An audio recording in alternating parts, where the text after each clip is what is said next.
Assalamualaikum warahmatullahi wabarakatuh. Anak-anak semuanya, selamat pagi, salam sejahtera. Semoga anak-anak pada pagi hari ini dalam keadaan sehat walafiat, tidak ada halangan suatu apapun.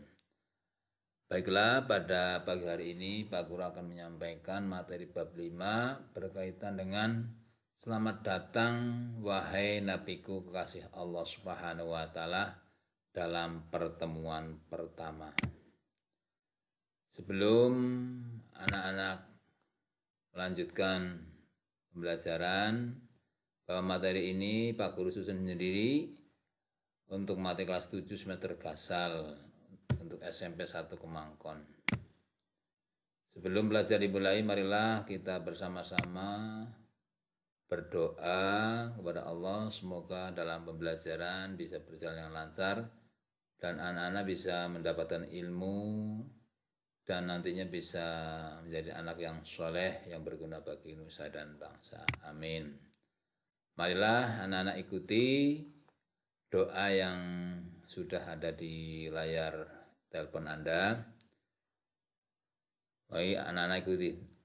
A'udzu billahi minasy syaithanir rajim. Bismillahirrahmanirrahim. Raditu billahi rabba wa bil islami dina wa bi Muhammadin nabiyya wa rasula. Rabbi zidni ilma warzuqni fahma. Amin. Baiklah anak-anak semuanya, pada materi ini dalam peta konsep ada beberapa yang harus dipelajari tentang perjuangan Nabi Muhammad SAW di Mekah. Yang pertama, mempelajari dan memahami kronologi masa kelahiran sampai masa dewasa. Kemudian mempelajari dan memahami peristiwa pengangkatan Nabi Muhammad sebagai seorang nabi atau rasul. Selanjutnya mengkaji dan memahami strategi dakwah Nabi Muhammad SAW di Mekah. Kemudian meneladani nilai-nilai perjuangan Nabi Muhammad SAW di Mekah dalam menegakkan risalah Allah Subhanahu wa taala.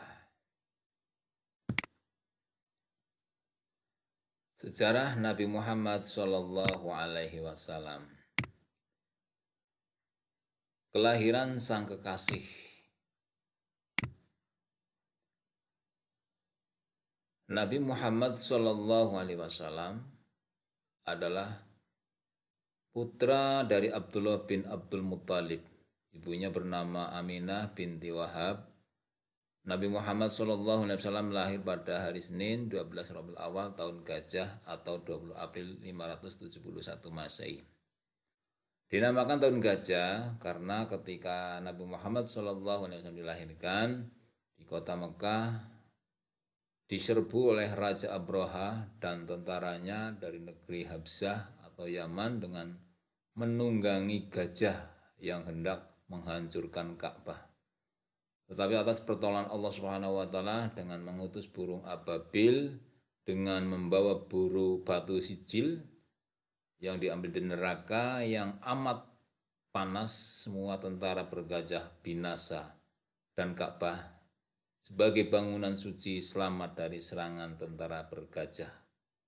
Nabi Muhammad SAW lahir dalam keadaan yatim. Maksudnya ketika dalam kandungan ibunya pada usia 6 bulan, ayahnya Abdullah wafat ketika sepulang berdagang dari Sam atau Syria.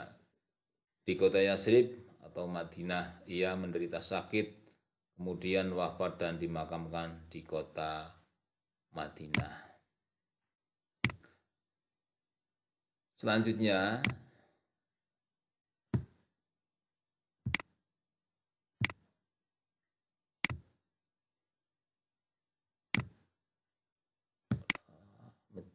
internet. Selanjutnya, Nabi Muhammad SAW ikut berdagang ke negeri Sam dengan memiliki kepribadian yang astagfirullahaladzim.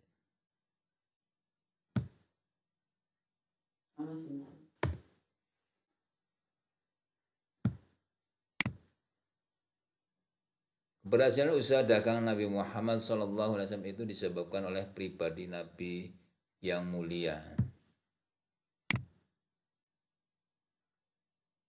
Ya, yang dimiliki oleh Nabi antaranya berpendirian yang teguh, memiliki semangat kerja yang tinggi, memiliki kejujuran yang luar biasa, menjunjung tinggi amanah, mampu menghadapi segala rintangan dan cobaan dalam perjalanan.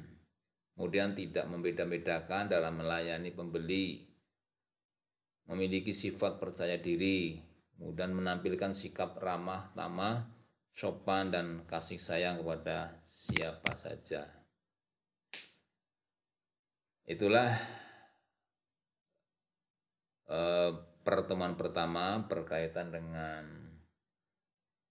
kelahiran Nabi Muhammad SAW.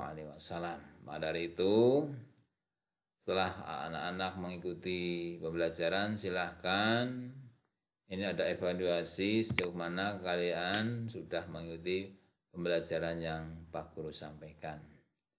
Ada beberapa soal yang harus anak-anak jawab. Yang pertama, kapan Nabi Muhammad dilahirkan? Kemudian coba ceritakan peristiwa yang terjadi ketika Nabi Muhammad SAW lahir. Kemudian siapa pemimpin tentara bergajah ketika berusaha menghancurkan Ka'bah? Kemudian yang keempat, sebagai tradisi orang Arab, biasanya bayi yang baru lahir diasuhkan kepada orang lain. Siapa Nabi pengasuh pertama ketika Nabi Muhammad telah lahir? Kemudian siapa pendeta yang bertemu dengan Abu Thalib yang melihat tanda kenabian pada pribadi Muhammad? Kemudian siapa majikan paman Abu Thalib yang menjualkan barang dagangannya? Kemudian sebutkan 5 kepribadian Nabi Muhammad SAW dalam keberhasilan usaha dagangnya. Yang terakhir sebutkan 3 putra Nabi Muhammad SAW atas pernikahan dengan Siti Khadijah. Itulah anak-anak yang harus anak-anak perhatikan. Dan selanjutnya untuk minggu depan kita akan membahas berkaitan dengan dakwah Rasulullah SAW. Sampai di sini saja dulu.